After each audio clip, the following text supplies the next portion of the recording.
Hello and welcome to our ESPN video series for basketball camera coverage. In this video, we will be going over camera 5, also known as the slash camera.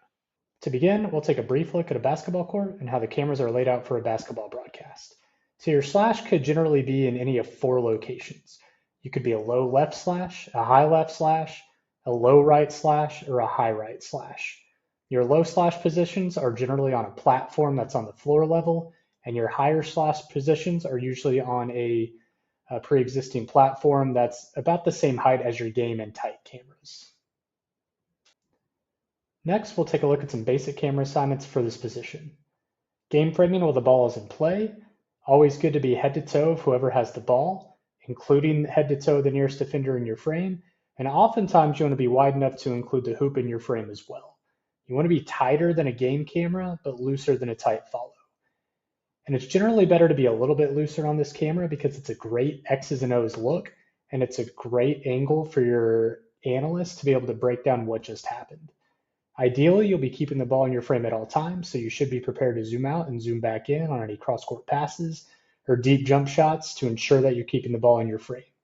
On any field goal attempts, whether it's a jump shot or something up close in the paint, need to see the ball go through the hoop in this camera. Typically, these operators will slowly push in with the ball on a jump shot, so leaving the shooter out of the frame once the ball leaves their hands and sticking with the ball. But if it does look like there's a reckless closeout coming, it is okay to widen out with the shot, so that way you're seeing head to toe the shooter as well as the ball going in the frame. But this is something that your director will specify if this is what they want. Here are a couple screen grab examples of a low slash position. The one on the left is whenever the ball is on your half of the court. So you can see you're not necessarily seeing the basket, but you are seeing about half the court on that near side position. You see the player with the ball. You do see the nearest defenders. It looks like she just blew past her defender that's behind her. And you are seeing some potential players in the paint that she could pass the ball to. Now on the example on the right, it's still a low slash position, but whenever it's the ball is going away from you, so you're seeing half the court, you're seeing the player waiting on the outside of the three-point line, you're seeing the nearest defender, and you are seeing a possible recipient of a pass waiting in the paint there as well. Here are a couple screen grabs of a higher slash position. Again, it's the same thought process here. You're a little bit looser naturally just because you're in a higher position. But again, you're still seeing about half the court. You're still seeing at the very least head to toe of whoever has the ball. You're seeing the nearest defender, and they're kind of shooting the court in halves of whichever side of the floor that the ball is on. So the one on the left, whenever their ball is on the near side, you're seeing almost the entire half of that court. So a little more than half of it. And then the example on the right, whenever the ball is going away from you, you are seeing about half that side of the court. This is a good X's and O's analyst type look. Next, we'll go over some basic situational assignments for this camera. After a made basket, this camera operator will usually go with the hero, which more often than not is whoever made the basket. But if there was a great pass, the hero can be the player who had the assist. On fouls, this camera will usually stick with the player that got fouled. And on subs, you're usually helping bring players that are coming into the game. Now, some directors might prefer different assignments for these situations, so make sure that you're getting clarification in your camera meeting on exactly what your director wants. Here's a couple helpful tips for running a slash camera. Give yourself a little extra space when necessary. You should always shoot to your comfort level.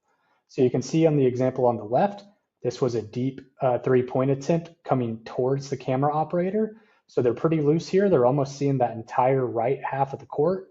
But you can see the ball in the frame, so they zoomed out to make sure that you could see the shooter and the ball going towards the hoop. So just make sure that you're giving yourself that extra space when necessary. You should always shoot towards your comfort level.